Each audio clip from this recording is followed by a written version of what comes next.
Olá a todos, sejam todos bem-vindos a mais um capítulo da nossa série A Bíblia ao longo do ano, aqui no canal da Igreja Luterana de Interlagos. Você é muito bem-vindo, muito bem-vinda a continuar seguindo este nosso projeto, hoje com o dia 20 de fevereiro, onde nós teremos o estudo dos capítulos 5 a 8 de Levítico. Vamos juntos? Iniciando então com o breve resumo dos capítulos com o capítulo 5. O capítulo 5 traz mais casos em que é preciso oferecer sacrifícios, como o sacrifício pelo sacrilégio e o sacrifício pelos pecados involuntários. Em geral, a oferta pelo pecado parece referir-se a ofensas contra Deus, e a oferta pela culpa a ofensas contra o próximo. Mas mesmo os pecados contra os outros são considerados como pecados contra Deus. Levítico 6, temos a instrução para o sacrifício pelos pecados voluntários. Leis a respeito do holocausto, onde se destaca o fato do fogo ficar sempre aceso. Leis a respeito da oferta de cereais, que não poderia ser comida pelos sacerdotes, e a oferta pelo pecado, onde somente os homens de linhagem sacerdotal poderiam comer. O Senhor descreve os sacrifícios e pagamentos da oferta pela culpa, a fim de restaurar relacionamentos com Deus e com o próximo. No capítulo 7, temos instruções a respeito da oferta pela culpa, leis a respeito das ofertas pacíficas. Deus proíbe que se coma gordura e sangue, além de esclarecer qual seria a porção dos sacerdotes. O capítulo 7 conclui o Manual Divino das Ofertas, um manual que deveria ser seguido estritamente pelos sacerdotes e indivíduos. Eis a estrutura divina que prepara um povo não santo para viver com um Deus que é santo. E chegamos finalmente ao último capítulo 8, o último capítulo de hoje. Terminada a descrição dos deveres sacrificiais do sacerdote, no ritual impressionante e complexo, Moisés consagra Arão como sumo sacerdote e os filhos de Arão como sacerdotes. Este, o breve resumo dos capítulos.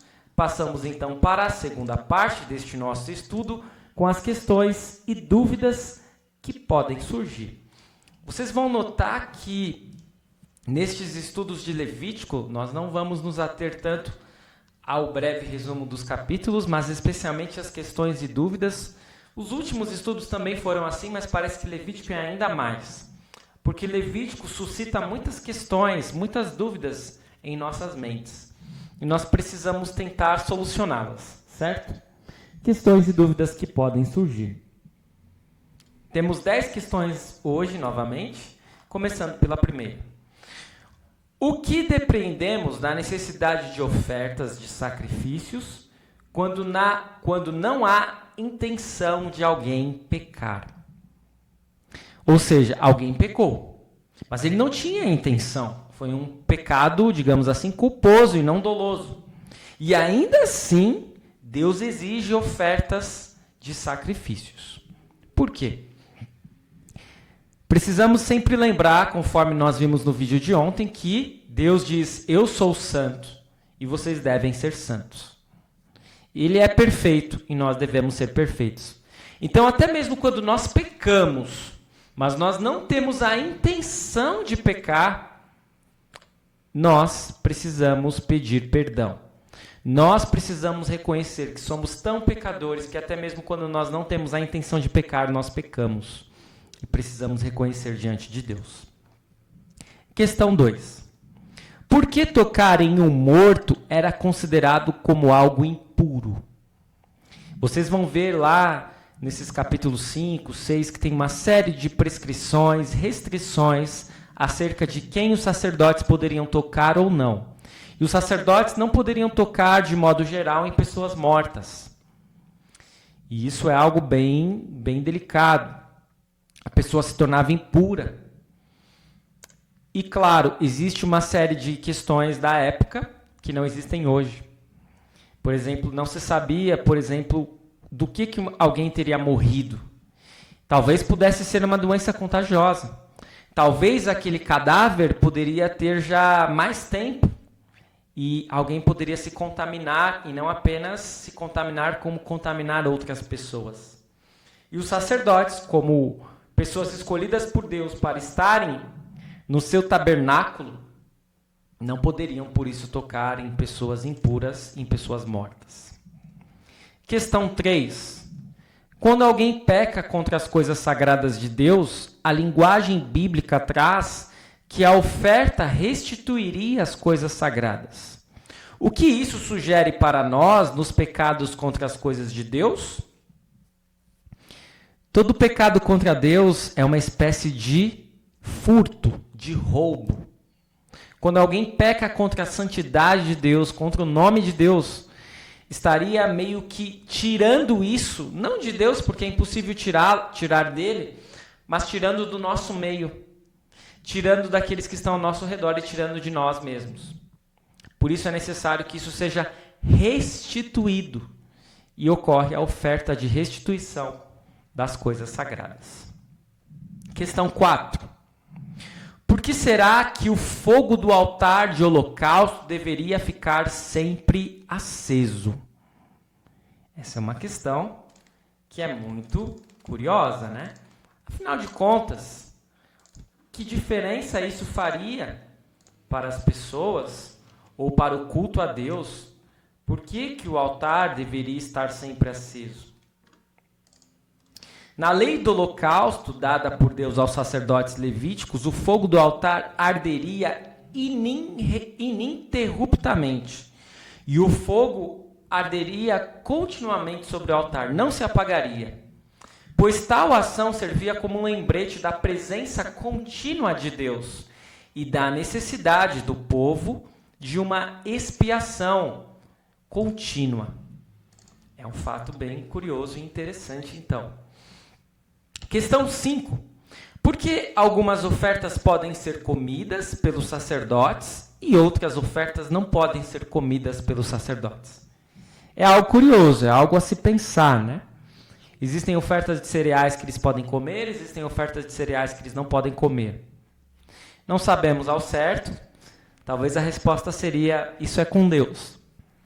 Mas é certo que Deus ele delimita muito bem o espaço dos sacerdotes. E as ofertas, claramente, têm ofertas que são dirigidas somente a Ele. Por isso, os sacerdotes não são os senhores do tabernáculo, eles são servos. E algumas ofertas eles podem comer, mas não todas. Questão 6. Em vários momentos no livro de Levítico, lemos que se alguém descumprir alguma regra, será eliminado do meio do seu povo. O que significa isso? E por que Deus era tão rigoroso? Em muitas ações, em muitos pecados, vai estar colocado isso no livro de Levítico. Que o povo, que a pessoa em pecado, ela seria eliminada do meio do seu povo.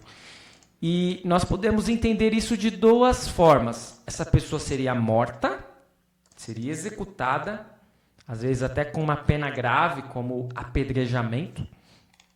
Ou essa pessoa ela também poderia ser simplesmente extirpada, excomungada, retirada do grupo. Normalmente é esse o sentido principal das vezes em que essa parte vai aparecer na Bíblia, a pessoa será eliminada do meio do seu povo. Mas, de certo modo, isso significaria a morte também para alguém. Porque viver sozinho, num deserto, sem o auxílio das pessoas ao seu redor, significaria uma sentença de morte. Mas por que Deus é tão rigoroso? Nós observamos que muitas vezes uma maçã podre pode contaminar todas as outras. E é isso que acontece quando a falta de santidade ela pode pode afetar todo um grupo. E por isso que existe uma repreensão tão dura e tão rigorosa da parte de Deus. Chegamos então à questão 7. O que era o Urim e o Tumim? O Urim e o Tumim é o nome dado ao processo, um processo de adivinhação utilizado pelos antigos israelitas para descobrir a vontade de Deus sobre determinado evento. E esse Urim e Tumim normalmente está relacionado aos sacerdotes. É uma expressão proveniente do hebraico e significa luzes e perfeições. Segundo a visão hebraica, Urim e Tumim remontam ao sumo sacerdote de Israel. Então, às vezes, a gente pode até ficar na dúvida, mas a adivinhação, isso é coisa de Deus? Quando Deus delimita, quando Ele coloca como algo possível, E no caso aqui em questão, era algo que somente o sumo sacerdote poderia fazer. E ele carregava essas duas pedras, digamos assim, de adivinhação, o Urim e o Tumim. Questão 8 também é uma questão que muitos podem ter curiosidade. O que era a chamada tenda do encontro que aparece na Bíblia? A tenda do encontro era um lugar, uma tenda em que ficava fora do acampamento, longe de todo o barulho e falatório do povo, onde Moisés a chamava de tenda do encontro, e ali o Senhor descia e falava com ele, como se eles fossem bons e velhos amigos. Questão 9. Por que será que a consagração de Arão e dos sacerdotes durou 7 dias? Aqui tem a ver com uma questão do número 7, né? Normalmente o número 7 ele vai estar associado à perfeição. Portanto, quando Deus institui o seu sacerdócio, ele quer que este sacerdócio seja perfeito. E é importante que a gente tenha isso em consideração. O sacerdócio não pertence a Arão, não pertence aos filhos de Arão, não pertence aos levitas, mas pertence a Deus. E é Deus quem o santifica, é Deus quem o torna puro e santo. Questão 10. O que significa o sangue na orelha, na mão e no dedão do pé direito de Arão? Temos essa passagem aí em Levítico. Significa a consagração do homem todo ao serviço de Deus, ouvindo e colocando em prática as instruções de Deus. Estas as questões e dúvidas que podem surgir nos capítulos 5, 6, 7 e 8 de Levítico. Espero que tenham esclarecido um pouco a respeito de tantas questões que podem ser duvidosas nestes capítulos de Levítico. Se você tiver a sua questão, a sua dúvida, não hesite em colocá-la aí nos comentários do YouTube, ou pode me enviar também no privado. É sempre um prazer ter questões de vocês para tentar solucionar. Se eu não souber a resposta, eu tento fazer uma pesquisa um pouco mais aprofundada. Chegando então à última parte com os aspectos teológicos. Vamos aqui trazer 3 destaques teológicos para este vídeo. Primeiro deles, o livro de Levítico parece estar repleto de carnificina, de sangue. Mas na realidade é um livro que aponta o tempo inteiro para Cristo. Precisamos louvar a Deus, pois sua atitude para conosco é misericordiosa e doadora. Ele deseja a nossa expiação. No vídeo passado eu não quis enfatizar tanto esse aspecto, mas aqui eu quero começar a enfatizar que todas as vezes que nós vemos sangue de animais, cordeiro, sacrifício, expiação, consagração, no livro de Levítico nós precisamos olhar para Cristo. A adoração a Deus pelo simples fato de sacrificar animais não faz muito sentido na nossa mente se nós não olharmos para Cristo. E a oportunidade que Deus propicia a seres pecadores conviverem com Ele, habitarem com Ele. Por isso que os sacrifícios não são apenas carnificina e sangue. Os sacrifícios fazem parte da misericórdia de Deus. Segundo destaque, O Manual Divino das Ofertas é composto por uma instrução bem detalhada sobre como os sacrifícios deveriam ser feitos. É uma estrutura divina que prepara um povo não santo para viver com um Deus que é santo. Pela sua encarnação e sacrifício expiatório, Jesus Cristo é hoje o nosso Emanuel, o Deus conosco para nos salvar. Então, todas as vezes em que nós lemos o livro de Levítico, nós não podemos ficar apenas no passado, nós precisamos trazer do Antigo para o Novo Testamento e olhar para Cristo. E assim nós conseguimos compreender um pouco melhor a respeito de tudo o que nós estamos lendo. E o terceiro destaque é o seguinte: Arão é consagrado como sumo sacerdote. Hoje, Jesus é o nosso sumo sacerdote. Nós viemos diante dele como pecadores necessitando de consagração. E tal como os sacerdotes do Antigo Testamento, é a purificação divina que nos torna santos. O próprio Cristo nos consagra como sacerdotes, e ele é um sacerdote diferente.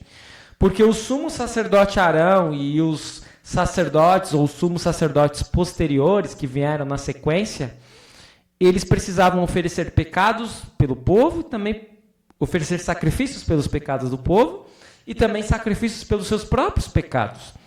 Mas Jesus, ele se oferece como sacrifício, não pelos seus pecados, porque ele não tem pecado, mas somente pelos nossos pecados. É isso, então, como aspectos teológicos. Eu espero que este vídeo tenha feito sentido na sua vida, na sua caminhada de fé. Continue seguindo este nosso canal, continue seguindo este nosso projeto, a Bíblia ao longo do ano. Amanhã traremos mais 4 capítulos do livro de Levítico, Levítico 9 a 12. E não deixe de continuar também as suas leituras bíblicas, porque isso é muito importante para que você possa ter um bom proveito deste nosso projeto. Continue seguindo este nosso canal, continue seguindo este nosso projeto. Fique na paz do Senhor e até amanhã, onde nós teremos um novo vídeo.